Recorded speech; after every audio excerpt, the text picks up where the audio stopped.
What is up, Mets fans? Welcome back, unfortunately, to another episode of the Mets'd podcast. Yeah, we're going to rip the Band-Aid off with this one. I'll save you the fun little intros that we normally do. Let's just start talking about the series against the Brewers. It was not great. It was a bad series. Swept for the first time in this season. We know that the Mets also did not get swept pretty much all of last year. I think it was September 14th was their first sweep against the Chicago Cubs. James, it's going to feel weird because I'm not really introing you and I'm not telling people to follow us anywhere. But like I said, let's just rip the Band-Aid off and start talking about what hopefully is the worst series of the entire year. I mean, I'd love to say that it can only go up from here, right? Yeah, I mean, it's hard to go down. First two games of the series, the Mets didn't score a run and give up 19. It doesn't really get much worse than that. The Mets gave up, I think it was 7 homers in the first two games. They at the time of those two games, they only had won the entire season. It really there's a million stats we can say them all. They're not that much fun. It's just we got just bamboozled in 3 games in Milwaukee. 2 games got Yeah. bamboozled, 1 game lost tight. And we know that the Mets have a horrendously bad history of playing in Milwaukee. We were talking in the group chat, and I was like, every time we go to Milwaukee, it feels like hell. It feels horrible. Like it's dark in there. Something about that stadium, just bad vibes that I remember. So we asked Johnny Stats, who's not going to be with us on this episode today. Him and Vito are out doing holiday stuff right now.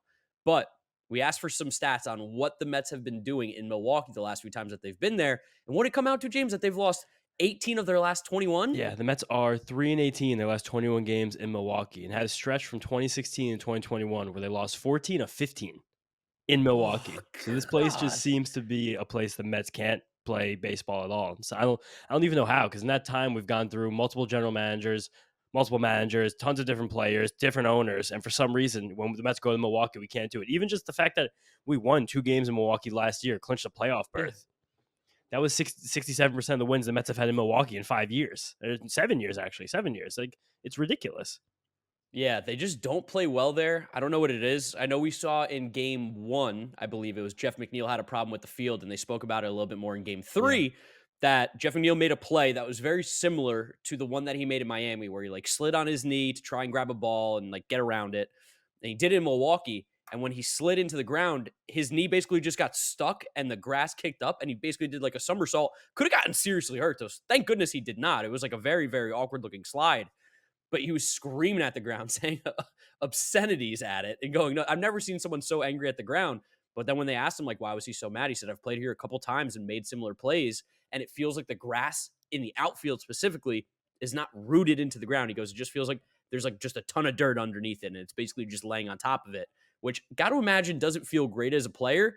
Also, probably not the reason why the Mets lost that game either. I mean, they just, like we said, they played pretty horribly. There's no way around it. For sure. But when that McNeil play happened, that was like a moment of visceral frustration for a team that was already losing by a decent amount. And it kind of felt like, oh, no, that doesn't feel good for the rest of this game. And it just bled into the next day and even the next day. I mean, not really the next day, because on Wednesday, the Mets did get on the board first. First, they did start hot versus Clondor, got them on the board early. But it was just, something was off this whole series. Something was weird. Something was just not right. And maybe it was just one of those series where it's just day after day after day, it doesn't feel right. But also the fact that they did have a pretty significant pitching disadvantage for 2 of the 3 games. It was just also the baby Brewers, Joey Weimer.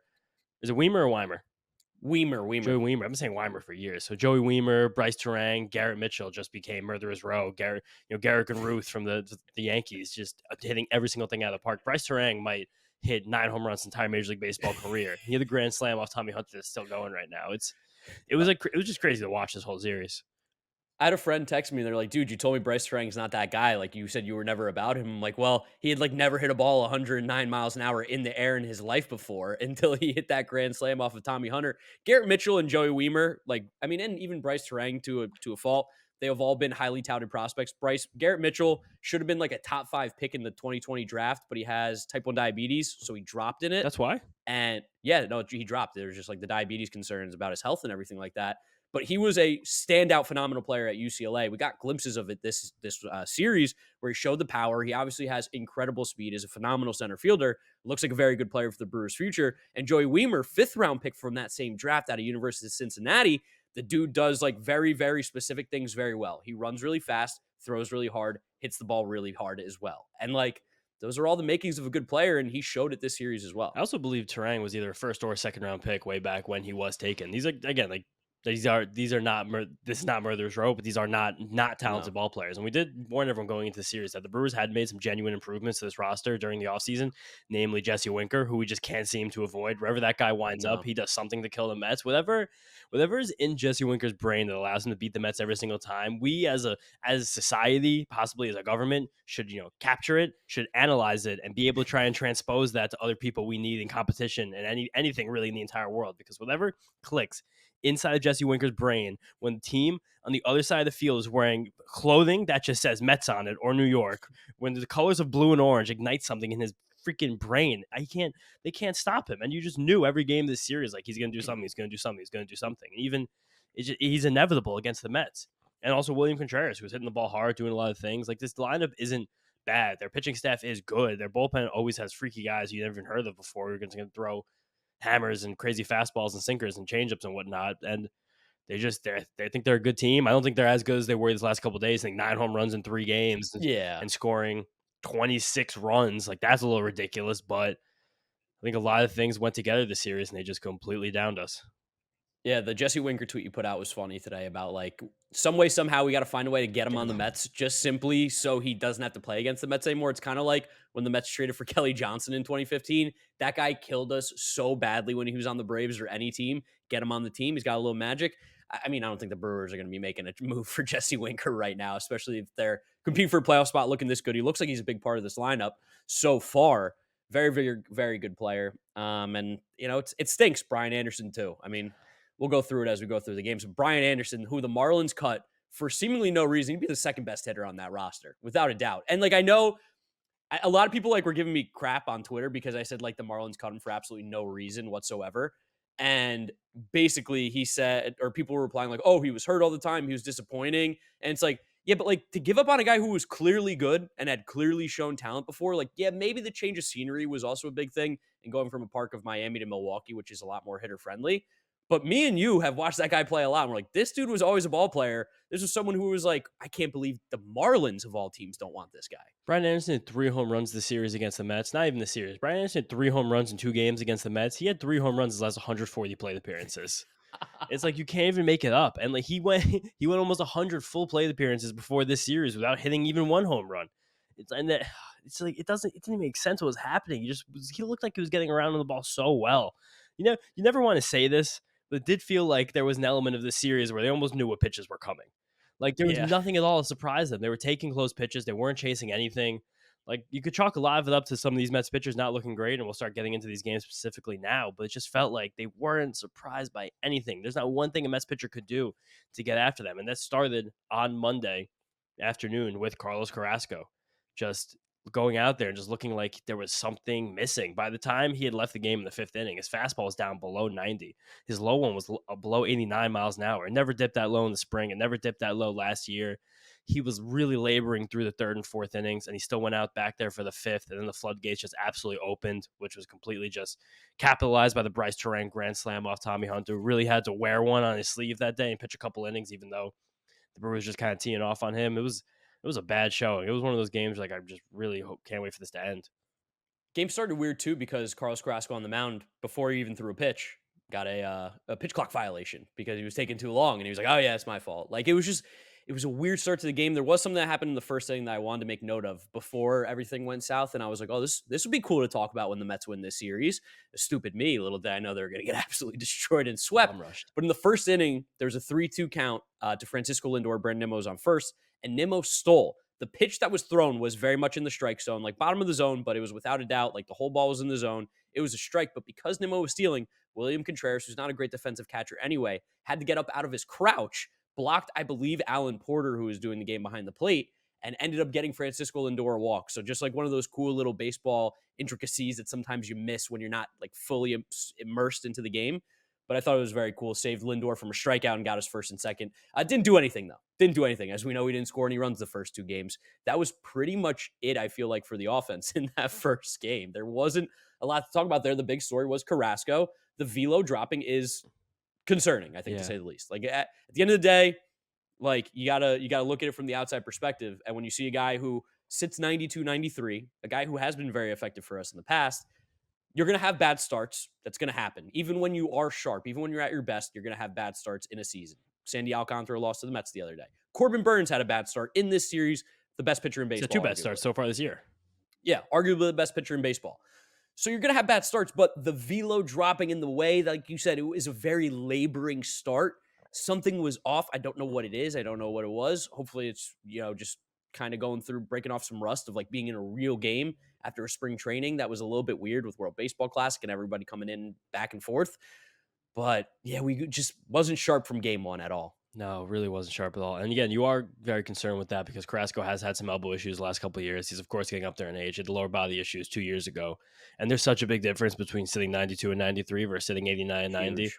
Like, there are some big differences in velocity, and there's some spots where it's not that much different. Like, Carrasco's a guy who doesn't have peak velocity anyway, so he's not really going to ever miss bats with his fastball, but just going from someone who's like in the 40th percentile in fastball velocity to like the 10th percentile fastball velocity, that becomes, especially without really an elite breaking ball at this point in his career, that becomes something where you can just get teed off on whenever it really happens. And losing those miles an hour, all of his pitchers are down a little bit, but his fastball is down the most. So that kind of lessens the difference between his changeup and his fastball. His changeup is usually his best pitch.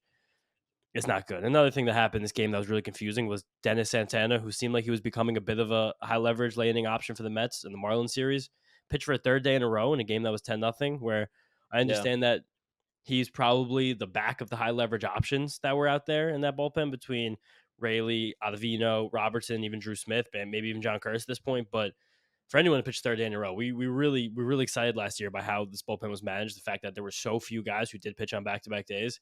Seeing a guy pitch on the third day in a row was kind of weird. And I remember Keith and Gary talked about it a lot. I was like, oh, I can't really figure this one out. Yeah, I wonder if maybe Dennis Santana is a guy who's like, Just ask for it. let me throw. Yeah. Like, just like, you need someone to throw, let me throw. Like, I'm good. Like, I feel like it maybe could be one of those things as well of just like, I got bullets left in my arm right now. Like, I'm good to go. Just let me go out there. I'll take one for the team right now. And then obviously not going to pitch the next 2 games just because that is a lot of pitching in 3 days. Yeah, that was weird, but we even talked for game 1 longer than we should have. Now we have to go on to game 2, which was the second awful game of the series. So Monday, 10-0, pretty bad. But Tuesday, 9-0, little better. It's a little better. It's a little better. It's a little bit better. We were talking about Brian Anderson already, 2 home runs in this game. I think Rowdy also hit a home run or 2. Garrett Mitchell also hit 2. One of the home runs by Garrett Mitchell was the hardest hit ball of his young major league career, which you love to see the kid making an impact like that. And then the real story here, though, is just the fact that Max Scherzer just did not look right whatsoever.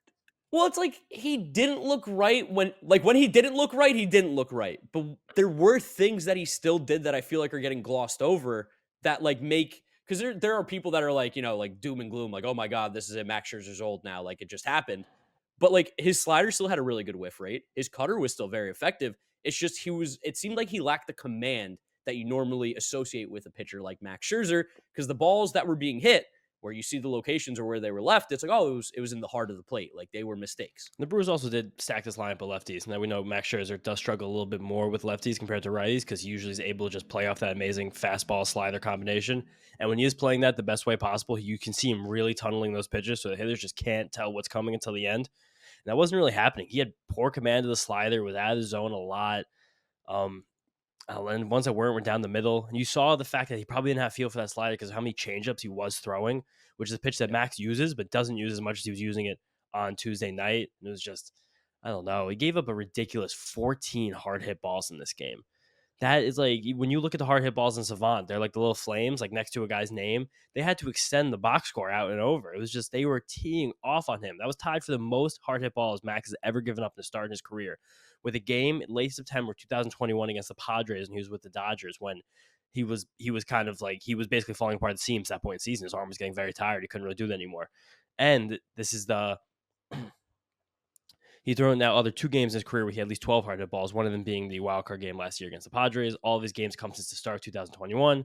3 of the 4 have come since September 29th, 2021. So this is a troubling trend. But again, like you said, he still got 12 whiffs, which is, and he only got 2 strikeouts. I've never seen that many swings and misses with that few strikeouts ever. I think the big part is he wasn't getting really that many called strikes, which for some reason really makes me think that maybe they just kind of had an idea of what was coming, because the velocity was fine, the spin was fine, the movement was fine. They just weren't like chasing after pitches. And whenever a pitch was in the zone, they were very, very ready to hit it. And I think to clarify, you're not saying like they're doing the Astros I didn't stealing say that. I'm signs. I just think saying that's just like, I'm yeah, just saying it seems like something. Like there was a situation a couple nights ago. I forgot who it was. I think it was a reliever on like the Mariners or something. Someone was tipping pitches. Like it just happens. It's a yeah, baseball thing that happens. Like sometimes you can tell by the way their 100%. glove, the way their arm is. You can see them think like they're baseball players. They know how to do this stuff. And there were a lot of guys on second base when Scherzer was on the mound. So like it's possible they were even have the ability to do it that way. But I'm not accusing anyone of anything. Ooh. What? Scherzer in his first start too did not use the pitch com. He went traditional signs. Could be. Interesting. Yeah. Interesting. I don't know what he did. I wasn't paying attention to what he did for this game. I was too busy wallowing in what was disappointment at the No, time. And we also had softball yeah, we going were on. playing softball. We were keeping track of the game on our Yeah. phones, watching live in between innings. But it was bad. It was weird, and a lot of people are doom and gloom right now with Scherzer, just given the way last season ended. And I don't think that is unfair to someone who's a future Hall of Famer, one of the best pitchers of a generation. I Yeah. genuinely think that a guy who had the lowest ERA of his entire career last year, even though it was only in about 140 innings. So I would give Max Scherzer the benefit of the doubt, as crazy of a sentence that is to Definitely. say.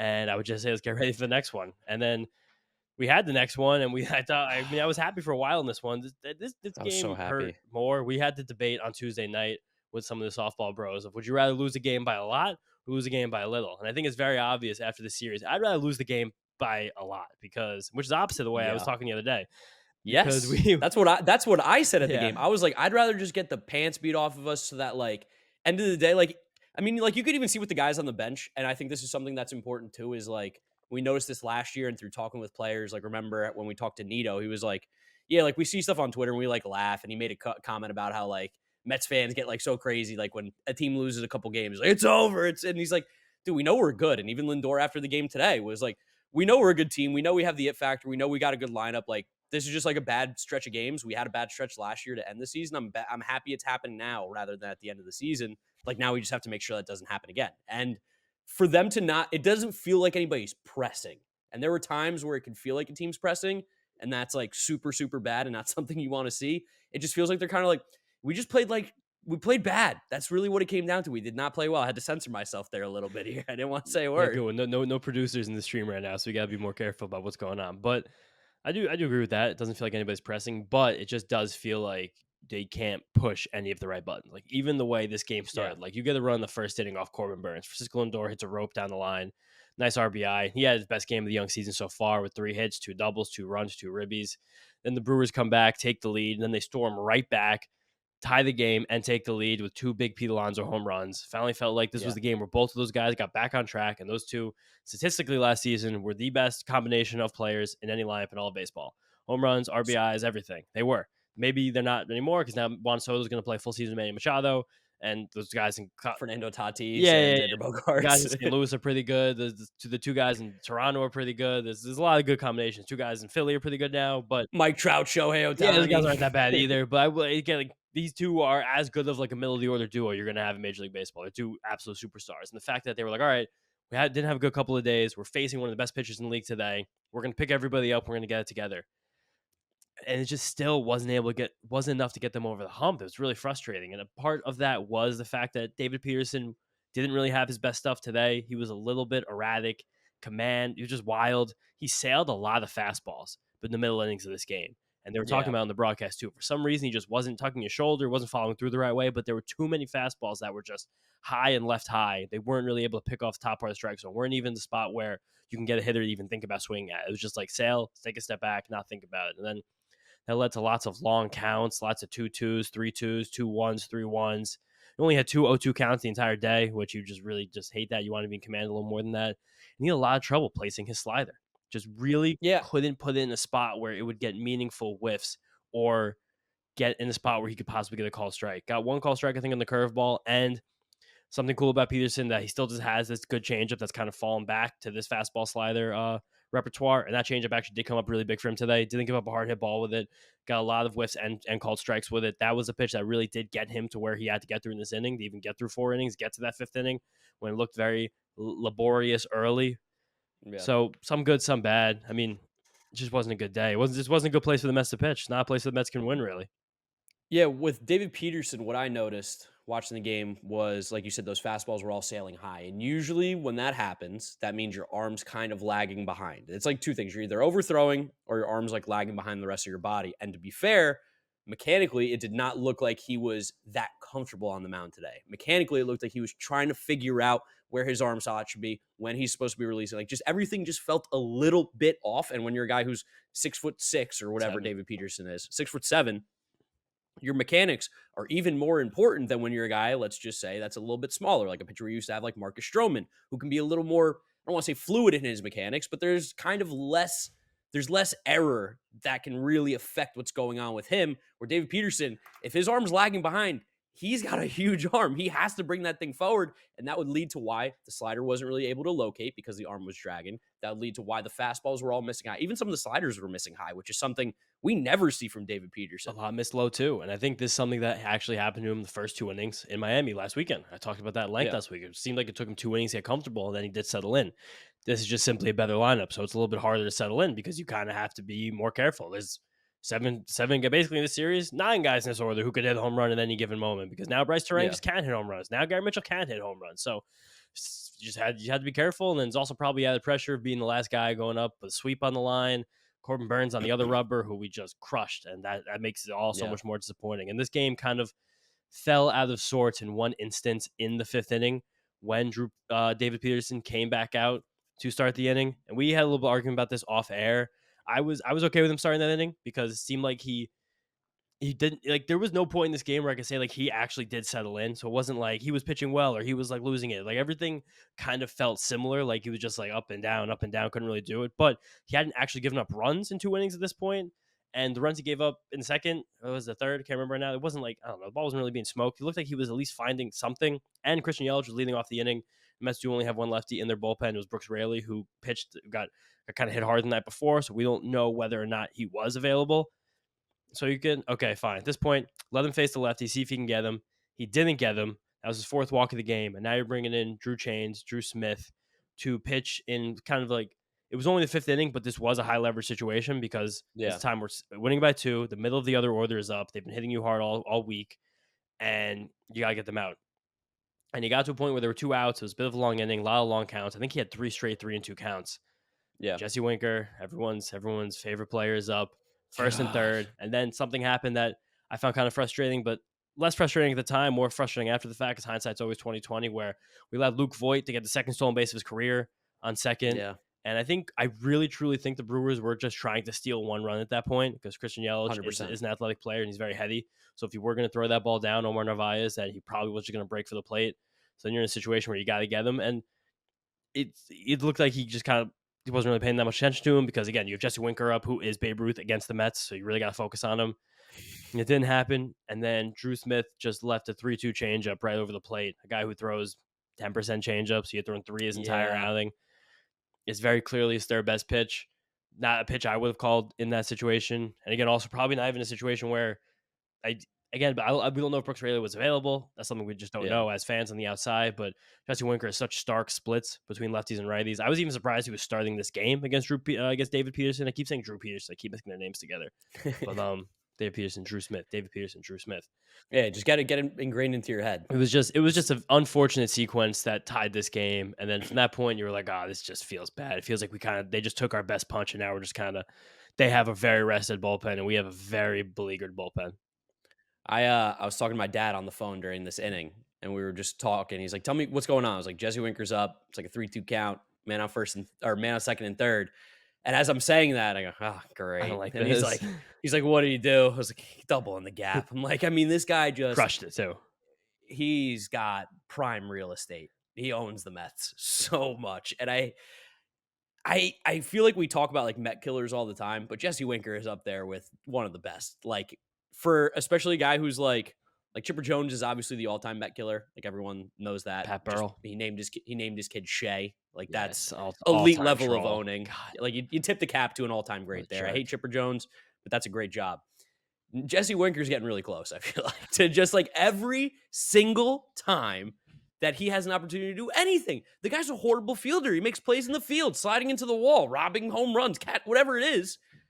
The dude just plays out of his mind when it has to go up against the Mets. It's very, very frustrating. I will say I do like him, though. I think he's a kind of cool guy. I mean, I kind of just respect the hustle, the fact that he can do it Yeah. consistently. Like if he acted like this and wasn't able to do this on a regular basis, Yes. I'd be like, this guy's a loser. But Rat. yeah, I mean, he probably still is a rap. He just delivers time and time again. It's so frustrating. Like I want him on this team. I want to stick Jesse Winker in Syracuse for the next 10 years. Like I want that guy to suffer through April and May baseball. I want him to be cold and not. That's like where he's from. I think he was born in Yeah, Buffalo. it's up north anyways. They're good. Yeah, go back there. You're used to it. Just don't make any money and just don't play against the Mets ever again. Because I'm so done with him. And then this game just lagged and lagged and lagged. Neither offense really did anything between the sixth, seventh, eighth innings. But Mets did not get a hit from the fifth inning onward. So yeah, as soon as they got I that feel like 6 that. runs, they did not get a hit. I think Pete Alonso's home run might have been the last hit that the Mets got in the game, which is also a little. I don't know what the word is, but that stinks. That's not It does great. think. I Also, mean, you got it, Luke Voigt made multiple fantastic plays in the field. That guy's never made a play in his dude. entire life. Guy's got brick hands. He's got he. There are balls that have been thrown right to his chest that clanks off his glove, and he was making diving plays left and right. Nothing could really go our way, and then it all culminated in the ninth inning when Adam Ottavino came in. We used David Robertson in the eighth. Then Adam Ottavino came in the ninth. They also put in Nito in the game in the ninth, which Gary and Keith were like, "Huh, Yeah, that's an interesting decision." Like you never really usually switch out a catcher late just to switch, but maybe Nito and Ottavino are more comfortable together. Regardless, the game ended on the first batter of the game inning. of that inning. He threw a slider that really just hung quite a bit. Yeah, take a picture of it. It was hanging, and it went right in Garrett Mitchell's happy zone, to which he crushed it, and he knew it was gone the second he put bat to ball. Found out that Garrett Mitchell's wife has not been at the last 2 games. A famous TikTok softball player from the University of Oregon, Haley Cruz Mitchell. Oh, She's not been at the last 2 games, and he has had 3 home runs. And basically, the joke that they've been running with is she's not coming to any more games. yeah. Nor should she. Garrett Mitchell looked like Barry Bonds over the last couple games of the series, and I mean, Alvino pitched in the 9-0 game on Tuesday, so being in back-to-back days, like getting that inning in, you want to get guys work when you're losing these games big, but then you kind of think like, oh man, I wish you wouldn't have pitched back-to-back days here. And then I don't know, he's just not so good against lefties anyway. We kind of know that about Alvino. He's a fastball slider guy that pitches a frisbee, but it just is much harder to use it effectively against lefties. That's kind of his number one shortcoming. But drops right into that zone that lefties love, low and in. yeah, just like crush it. it's still a phenomenal pitch. Even when it's working, it's just really a lot easier for the lefties to hit than righties. And then we walk out of this series getting swept. It took almost 6 full months for the Mets to get swept last year, and this year it took less than 6. It took 7 games, and that's honestly just it feels weird as a fan having gone through all of last year. Like it's such a different vibe. It feels like a lot of Mets fans have kind of pulled their mentality from the end of last year into this year, and so that's a little frustrating because the average Major League Baseball season is about 1,500 innings long when you include the extra innings you get. And the Mets have played 63. That's good for about 4% of the entire season, and there are Mets fans that are freaking out right now, and like.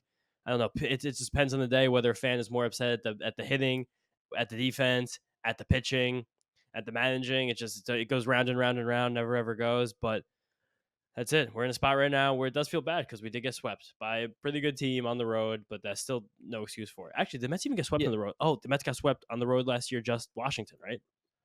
I don't. Did they even get swept? I don't remember. I'm blank. No, I think that was at Citi Field again. Yeah, I guess right. Because I think we were at those games. We're like, wow, we just got swept by the Nationals. So the Mets might not have been swept. That was the Labor Day series. So the Mets might not have been swept on the road all of last year. Possible? Atlanta, the last series of the year, of course. Oh yeah, man. How'd I forget that one? Oh my yeah, well, I know how we forgot that one. We blacked that one out of our minds. We are like, I mean, we went to the event. We got the water bottles. I gave it away. I couldn't have that. I scratched the date off of mine. I still have it, but maybe I I should get rid of it. It's the bad juju. It's in the bottom of my desk. I've never used it. I probably gotta get rid of that thing. Might have to sacrifice We it. can leave it on the street tonight. And also, I was thinking about that series this week actually, not for like the same reasons as most people, but just because I remember last year, before any of this mess stuff happened, before we knew how the season was going to ride out, I had bought tickets and like got some like accommodations to like a concert I really wanted to see last year. EDM group I like a lot, Rufus Du Sol, out in like this really cool venue near Seattle called the Gorge. I only play a few shows there a year. It's like this massive amphitheater, like on a mountain overlooking like an incredible lake. It's like apparently like one of the most scenic things in the world.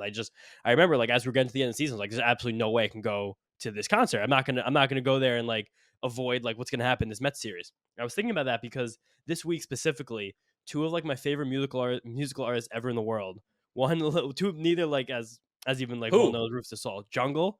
They're this like Okay. British like funky pop band that play them when we have like we used to have our porch parties all the time. Yeah, yeah, yeah. And another DJ group called Pretty Lights. It's like one guy, then his like ensuing band. Um, One of the main reasons I've ever liked electronic music in the first place. They of course are playing 2 shows in New York this September, 29th and 30th, Friday and Saturday, when the Phillies are coming to Citi Field for the last series of the year. I was like, I'm just gonna buy these tickets. I don't know what that series is gonna look like, but like I just have to do it. Like maybe I gotta switch up the juju. Last year, maybe I just should have gone to my music and avoided the series. Maybe this year that'll just make the Mets play better. But it's funny that this happened in the last like 48 hours. I got them both, and I was thinking like, wow, why when the Mets play their biggest series of the year is like one of my favorite musical artists play cool concerts? Like why is that the case? I'm like, whatever. I'm gonna buy these tickets. I might sell them. I might go. I don't know what's gonna happen. I don't know what's gonna happen, but just weird like deja vu happening. I also noticed something from this game too that was interesting about Pete Alonso was that he hit the 2 home runs today. I had to bring this up because, like, when I heard it, I was like, Pete, come on, man, what are we doing? So Pete last year used an axe handle bat. I don't have an example because I never used an axe handle bat, never had one. But essentially, the way that the handle is more of like if you were holding an axe that you'd be chopping a tree down with. And what that's supposed to do is it gives you leverage and makes the bat kind of whip a little bit more so you can get a really top heavy bat, a heavier bat, but swing it as if it's a little bit faster because you just get a little more leverage, a little more like whip on it. So Pete had been using that. This year, he switched to a hockey puck knob. And I watched the video by the people who make his bats. I believe it's Dovetail Bats. And that is to more evenly distribute the weight so that the bat speed, in theory, feels more even and you can get a quicker bat. So Pete had been using the hockey puck knob all year long. Hadn't necessarily been playing that great. He went back to his old axe bat and he hit 2 home runs today. I'm like, hey, Pete, don't change it up. Let's keep it with the axe handle thing that's worked your entire career, please. And shaved the mustache. Yes, and he shaved the mustache too. He kept the beard though. Yeah. We saw Pete Alonso beard, I feel like, for the first time ever. He usually just goes with the stash. They had the beard. Do you think he shaves the beard? He played well, but they lost. Does he shave the beard? No, I think you probably keep it. He hit 2 home runs. Like if he would have hit maybe 1 home run, possibly, but he hit 2 home runs. And also, I just went back Yeah, and checked last year. The Mets were not swept by the Nationals. They lost 2 games of 3 games at Labor Day that's what it series. They was. lost Okay. 2 in a row though. That was the big one. Then they were swept. Yeah, felt like Chicago and home, the series we were at, all those games. That was miserable. And then the Atlanta series at the end. So the Mets were swept twice last year, and didn't happen until September 14th for the first time. Hey, you know what? How'd the Mets finish last year? It depends who you ask. They didn't. Yeah, They didn't win the went World they Series, went right? the playoff series. So yeah, not that great. Cool. I don't care. I don't care how many times they get swept as long as they make the playoffs and win. That's to me Oh, the for sure. end The result Phillies, last year. Phillies were swept a ton last year. They went to the World Series. They were they were horrible in the regular season. That team was terrible, and they're looking pretty terrible right now too. If you any solace as a Mets fan, if you hate the Phillies as much as I do in the city of Philadelphia, at least you're not playing like them. They're 1-5 going into their next series and have looked atrocious. They can't hit, they can't pitch, they can't do anything. No, they can't. And I just had something else I was gonna say. I lost it. Cubs sweep. I don't know. I can't. This series just sucked. Like I'm drawing all blanks Yeah. right now. It was just No, it did suck. miserable It to be a sucked. part of. Luckily, we do have opening day coming up. Yeah. I also love it's. I'm kind of okay. I know it kind of foils our plans a little bit here, but Yeah.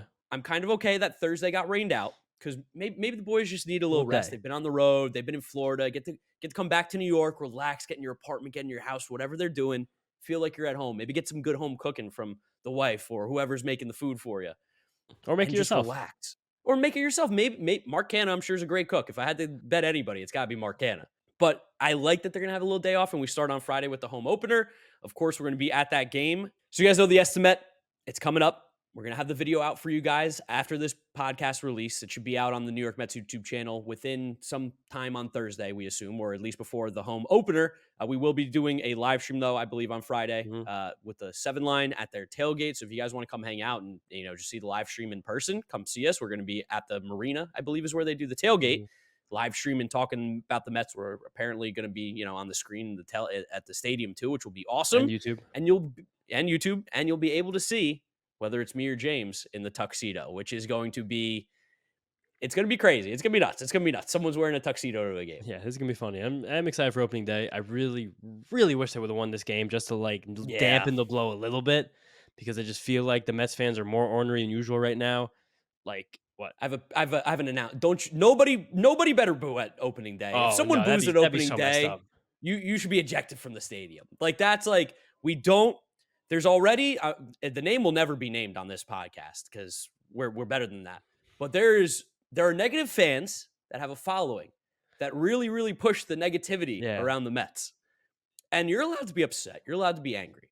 But then there's just being stupid, idiotic, childish, immature, a baby, I think are some of the words I would describe it as. Don't be that. Don't be that. You can be mad when they lose. You can be upset. But don't bring that negative energy to the stadium. We need positive vibes so badly after having one of the worst series we've had in a very long time. And it's at the start of the season. A lot of people are angry. A lot of people are ornery. Just calm down, relax, have a beer at the game, get a hot dog, enjoy. Friday's going to be much better weather than it was going to be on Thursday. Enjoy the sun if it's going to be out. No booze though. Please, for the love of God, do not boo anybody on opening day. Can I give a microcosm for I think how crazy and how poorly Mets fans are probably taking the beginning of the season right now? Yes. So our friend Michael Marino at Marino MLB on Twitter, he's our boy, also a fellow Buckeye. Shout out Mike. Legend. He put up a poll today at 5:13 p.m. Which starter will be the best for the Mets the rest of the season? And there were 3 options in the poll: Scherzer, Verlander, Senga. I want you to guess right now. Make the numbers equal 100 between these 3 guys. How do you think Mets fans voted? Who's going to be the best starter the rest of the way? Scherzer, Verlander, Senga. How do I think it should be, Nope. or how do I think it was? How do you think it was? What do you think the results are right now? This isn't a crazy sample size, 335 votes as of recording right now. Okay. I want you to guess. Give some ranges even of these numbers. I think they pick Senga first, and I think Senga's going to be like 37%. Who do you think second? Who do you think third? Give me some numbers. I'm going to go Verlander second and Scherzer third. And I think they're what going to be. Numbers you think for it'll be Verlander like Scherzer? Verlander's probably going to be like 35, which I think puts me at 72, which means Scherzer's like 28. I think they're all relatively close. Can I blow your mind right now? Yeah, blow my mind. You were right in your first instinct that Mets fans did vote 49% for Senga to be the best Mets starter of the rest 49. of the season. 49. I mean, Senga looked great, but that's 49. He pitched against the Marlins. No, Love nobody's listening to us. Yeah. Nobody's listening to us. No one ever listens to us. No one. Next was Verlander at 43. So now, if you're doing your mental math right now, that left 8%. Was that like 12%? 8% for Max Scherzer. What is going on? Where are we? We're freaking out. People are really freaking out right now. It was a bad series, but again, I'm going to give. Remember how many games we won in April last year? A lot. It didn't do anything for us in September and October. Didn't mean anything. My friend Nick. I used to be a guy who was like, wins in April matter just as much as September and October, and they do. Theoretically, they do matter exactly the same. But at the end of the day, as long as you make the playoffs, that's all that really matters. I don't care when the wins come. If Trevor Williams didn't pitch in the 9th inning against Juan Soto last April, things could have been a lot different. I'm going to go back to that every single time. But it is true. Like, this team was so good last year in the regular season. Everyone was like, it didn't mean anything. And now the second they started losing regular season games, it was like, your team sucks. It's like, you can't have it both ways. You can't be upset about everything. I know some people want to be upset about everything, and there's a lot of content creators out there that kind of push this narrative that you should be upset about everything because that's what feeds into their machine. And that makes sense. If that's your content strategy, that's your content strategy. However, just not going to be ours. 4% through the season right now. It's April 5th. I don't even think last season started by this date. I think last year's opening day was the 7th. I think it was like the 10th or the 11th because I think I dropped my predictions on April 10th last year. I want to say it started like the 12th. Last year, Mets opening day was, I was right, April 7th. Thursday, April 7th. Tyler McGill beat Patrick Corbin. April 7th. So 1 year ago, the Mets had played 0 games. And right now, the season's over. Season's over, guys. 4%'s been played. Pack it up. Trade everybody. Do that. That's the take some people are having. We're not going to ever have those takes. If you're looking for that from us, I apologize. You're never going to get us being doom and gloom 4% through the season. We might get upset if we're looking halfway through the season and things are not looking great, but 4% through, not going to happen. Something that we do have to talk about too, estimate. I lost in like the first 3 innings of the first game between Carrasco, Canna, William Adames, I think, or William Contreras got one. It was 3 within the first hour of baseball. Yeah, which unbelievable because I thought they would, like, around baseball, I thought it was going to be a lot tighter. Still happening all over the place, which is crazy. Manny Machado got ejected for it, the first player. Wow. Ejected for a pitch clock violation, arguing the other day, which is just absolutely asinine that the umpire ejected a player over arguing about the pitch clock. Like, dude, get over yourself. Come on, Ron Culpa. I mean, Ron Culpa, no, Ron Mea Culpa, as Howie Rose likes to say. I mean, those umpires know people are paying their money to see them. Yeah, like, that's what just the umpire show. That's what we're here for as baseball fans. We want to see the umpire make a call, but we have to move. Ooh, maybe that's the estimate punishment. Maybe we have to dress up as an umpire to one of the games. That's not a bad one. I'm still rooting for sing the national anthem. So that would be like amazing. We're gonna run that one up the flagpole. Let you guys know about that. We've also gotten some pretty good estimate estimate recommendations in the inbox and on Twitter. So if you guys have any good ideas for punishments you want to see Mark and I do after the All-Star break, hit us up. My DMs are always open. Mets, just tweet at Mets'd up, tweet at any of us. Like we're paying attention to stuff. I, of course, am paying more attention because Mark has 70,000 followers. I have a little under 6,000 followers. So there's a much better chance I see your stuff. So I will bear that burden of like hit me up with the punishments and I'll see it. It's also better to tell me the punishments because Mark's gonna be doing them anyway. So it's better off if you filter them through me. Come on. And that's kind of part of the game. But the estimate for this series, again, John's out celebrating right now, so he's not involved. But it's going to be stolen bases in the Mets-Marlins series. It's a 3-game series. Jazz Chisholm might be hurt, who's a guy who does usually steal a lot of bases. John Birdie's going to be playing. We all know he likes steal base against the Mets. Starling Marte has been very active on the base paths early. We haven't seen Francisco Lindor get active on the base paths early, but I'm sure he will get there. And this team's going to have to win some games, so I think they might be pretty aggressive. So stolen bases this series, 3 games. We were talking about that. We get to see Jazz Chisholm play center field against us early twice. He's going to be hurt. They're going to play a real center fielder. Jinx that one. I mean, you've got an unbelievable talent at this. Like, it's crazy. It's truly special. It is. It's magnificent. Right, let me crunch some numbers here. Okay, I like that. Crunching I like numbers? that. I like what I'm seeing. Oh, I'm crunching numbers. That's not that guy. cool. I'm going to go with. Well, don't say it. How many games have Mets have played? 7 games? Mets have played 7 games. Mets have played 7 games. And I think the Marlins have played 6, 7. They played 7 as well. I'm going to go with this number right here. I wrote it so small on this piece of paper. Shockingly small. I got my whiteboard out. I'm pretty excited about it, honestly. Yeah, I mean, that's pretty official. So we're just going to go 3, 2, 1 when you're ready? Yep. 3, 2, 1, flip. Bang. Oh, 4. Great. Oh, what do we do? Incredible. Now what happens? All right. Okay. Now what? No, this is unprecedented. The first time we do an estimate without the guy who created it, John, the guy who'd be able to come up with a tiebreaker, we come up with the exact same number. This is unbelievable. Want to say who gets the first stolen base? Maybe. I was gonna say it was gonna be kind of maybe who gets what team gets first stolen base? Player. Oh yeah, I guess it could just be. Yeah, then we're both wrong. That's a 1 in. Oh God. I think what we should do now is we should add on what was the last estimate, which was pitch clock violation. Add that number to this number. Okay. So I have 6 and you have 7. Yeah. So cool. Down. We're putting both of those together: pitch clock violations and stolen bases. Oh. Right. You don't like that one? What do we do then? Do you have an idea? This is great podcast. I think we just add. We have to add something to stolen bases. So stolen bases plus. I have an idea. Okay. Actually, it's not going to help at all. I was going to say stealing third counts as 2, but it doesn't help us all. Having the same it doesn't help at all. We have the same number. No solution. God, damn it, there's no solution to this. You want to know why I picked 4 too? The Mets have stole 6 stolen bases this year. The Marlins have stole 2. I picked the number right in the middle. Nice. I picked 4 because I thought you would pick 5. Interesting. You know what we could do? Here's what we could do. What can we do? Here's a solution. We are going to have another podcast that comes out Friday sometime before the Mets play a game. We could add some estimate to that. Maybe we can get Darren involved. Maybe there can be some kind of activity we do with the 7 line to maybe put something out with this. We could have a conversation with John in between them because now there's just bad podcasting. Us confused as to coming up with a pre-tiebreaker. This is why the producers need to be around. This is why we can't do this by ourselves, James. No, yeah, this is exactly why. Yeah, this was a nightmare. So this was a nice try. Also, we're going to preview the series and especially Friday's game much more so on the live stream Friday. So you guys make sure you check that out. You get the series preview. It's also going to come out as a podcast probably right away when that game's even going on. So just you could play it in the background. Maybe just dim Gary, Keith, and Ryan a little bit. Play us in the background for the first 2 innings. It'll only be about 20, 30 minutes, so it'll be easy getting out and put Darren from the 7 line too. If you guys keep track of him, follow him. Yeah, I don't really have another answer right now to do this. I mean, we could just talk about the Marlins series briefly, real quick, because like we said, we're going to do it a little bit more in depth in the live stream. That will be an episode. Pitching matchups. Tyler McGill is still pitching the home opener, which is now moved to Friday. So it should be McGill, then it's going to be Senga, right? Yep. And then Carrasco? I guess, yeah. I mean, that's who would make sense. Carrasco would be the Sunday guy. So Carrasco would be Sunday. And then for the Marlins, they just went Alcantara and Luzardo. So their next pitchers should be... Who pitched today for them? Today was Luzardo. Yeah. So is it going to be a combination those are the 2 we're going to miss, which is pretty cool. Yes, which is nice. Love that. Love that. Good juju right there. So we're going to see Trevor Rogers.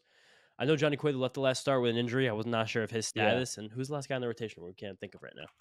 Edward Cabrera. Yeah, Edward Cabrera. All right, so then I guess we're getting Edward versus McGill. on Friday. And Daniel Castano is back up, so that will probably be the other Okay, starter that's because I'm good. looking at their active roster right now. I think Braxton Garrett got sent down, if I was He correct. pitched out of the bullpen last week, so maybe Okay. So I think it'll be a combination of either Braxton Garrett or Daniel Castano, I think, Castagna. pitching in Castano, or is it? Does he got the little N yet? He's not in, yeah. Okay. Yeah. Daniel Castano, big card guy, apparently. Hmm. Fun fact. Also, when we were walking in the tunnels last year, saw him taking a phone call. He answered a phone call from like a spam telemarketer, and he was astonished. Like, how'd you get this number? I was like, dude, just hang up. You don't need to answer this phone call. That's kind of funny. Yeah, so people getting numbers. That's the theme of the week.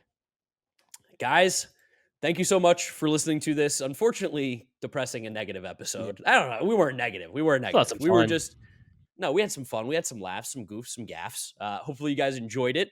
Hopefully, the next episode will be a lot more cheerful, a lot more happy laughs rather than sad, pitiful laughs that we have been giving ourselves this episode. But we really do appreciate any of you that are listening to this right now. You guys are the best. Make sure you follow us on all our social media at Mets'd on Twitter, Instagram, and TikTok. If you're looking for the YouTube version of this, it's on the New York Mets YouTube channel. You can go subscribe over there so you don't miss out on any of the content. If you're listening to us, Apple Podcasts, Spotify, Google Podcasts, Odyssey, download, subscribe, drop us a rating, drop us a review. We really do appreciate it. Follow James on Twitter at James_Shiano. and follow me at Giraffe Neck Mark with a C. Thank you guys for listening and watching, and we will catch you on Thursday, hopefully. Nope, Friday, hopefully, for the live stream of the home opener. Catch you Sunday for the regular episode, and tomorrow or even later today, you should be seeing the estimate finale to find out who wears the tuxedo. Good luck to whoever it is. That's all I'm going to say. Good luck to whoever it is, and we'll catch you guys in a couple days. Peace out. Peace out. See you guys next time. We'll be in the park Friday and Sunday. Hit us up for stickers, or if you want to just hang out and chat.